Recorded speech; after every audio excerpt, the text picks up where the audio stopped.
Folks, hello and welcome to Tavern Chat. I'm your host, Eric Tenkar, your bartender in the OSR, your main proprietor, the Tenkar's Tavern blog. There's a link on the bottom of the screen, tenkar's-tavern.games/PF1. There's a humongous bundle of Pathfinder 1 material from Kobold Games, Frog Guard Games, up on Humble Bundle.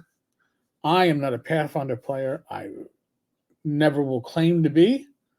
Although the beginner box, both for the first edition and second edition, is excellent. Excellent.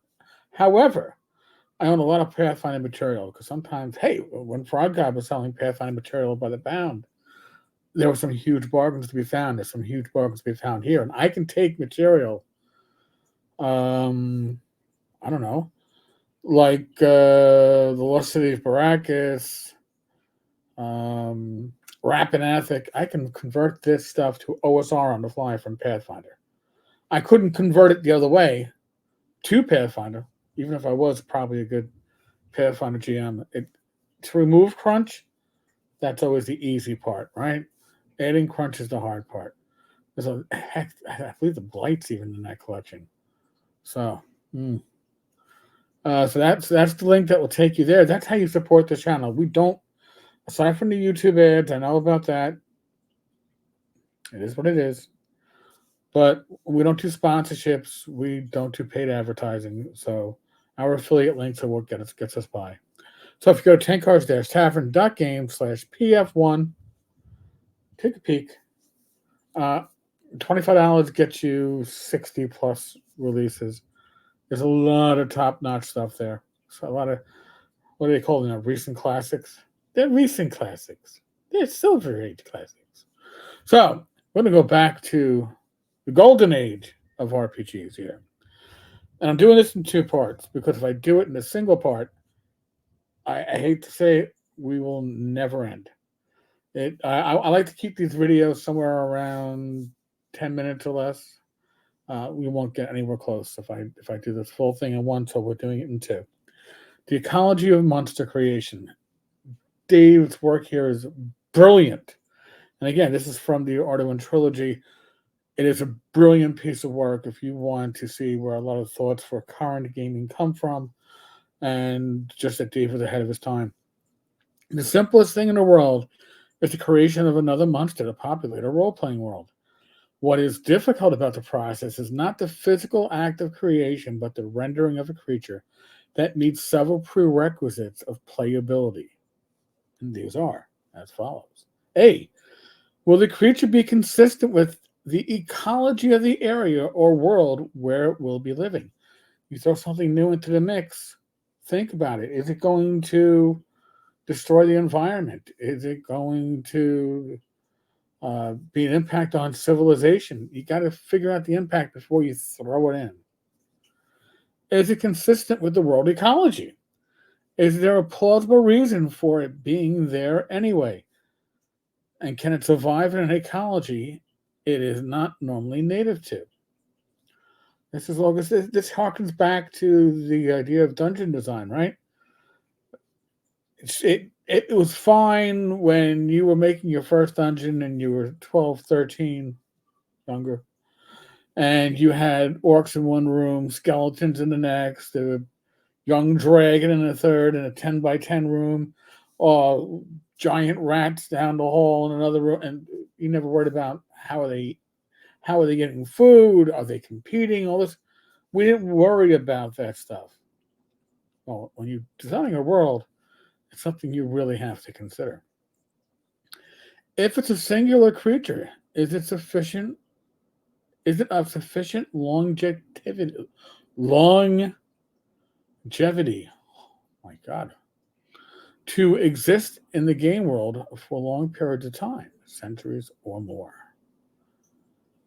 Can it reproduce itself, either alone or does it have a mate? I don't know if I ever thought about this stuff, and we all designed monsters at some point, right? Did we actually think about this stuff? Especially after you design it, is it going to fit where you think it should fit? What does the creature live on? What does it eat? Can it get such in the area world you have located it upon. If it can't, can it substitute something else native to your world ecology so it can survive? This is important, right? You just don't throw a creature. Listen, the Tarrasque, right? An interesting creature. And it's like, oh, yeah, but if the Tarrasque actually existed in a part of the world that your characters are in, that part of the world would be destroyed. I mean, you have to think of the effect of the creature that you're dropping in and plopping into the world at large. Now, again, I didn't think about this stuff when I was younger. I thought, but crazy new creature, my part. Oh, this is gonna kick my party's ass. Sometimes I was right, sometimes I was wrong. My players are pretty good at surprising me. But that's not the point to designing a creature. It's got to have a purpose beyond just being an antagonist for your party. Will the introduction of the creature destroy or drive out the native creatures normally found in that area? That's big too. We've seen that in real life with invasive species. Is that going to be the problem with your creation? And you don't have to be a scientist to figure this out. You don't have to be a biologist to figure this out. You can just think it through. Because listen, we're not just making up. It's just another version of the wolf. Does everything a wolf does. Generally speaking, we're thinking of creatures that are magical and fantastical, and that will have an effect on your world. If they are driven out, then where have they gone and why? Would this ecological disruption be noticed? If not, why? We've seen it. I know I've seen it in adventures where this young dragon has taken up residence on this cave in this mountain, and now it's raiding livestock. How often does it go out? How often does it need to feed? And maybe it isn't feeding on livestock. Maybe it's the one thinning the herd for the deer. Then the players take out the dragon.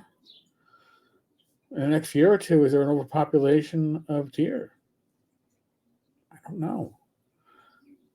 It doesn't have to be a dragon. It could be whatever creature you are designing. We all want to be designers if we are game masters. We want to make our mark on the game. Just got to make sure your mark fits. So tomorrow, Wednesday's a live stream at 8 p.m. I may continue this with another video tomorrow for the live stream, but most likely the follow-up to this will be on Thursday. Again, I'm just enjoying my reread of the Arduin trilogy, and I'm having a blast. Folks, as always, be safe, be well, God bless, roll those dice, roll them well. I'll be back again tomorrow, live stream, 8 p.m.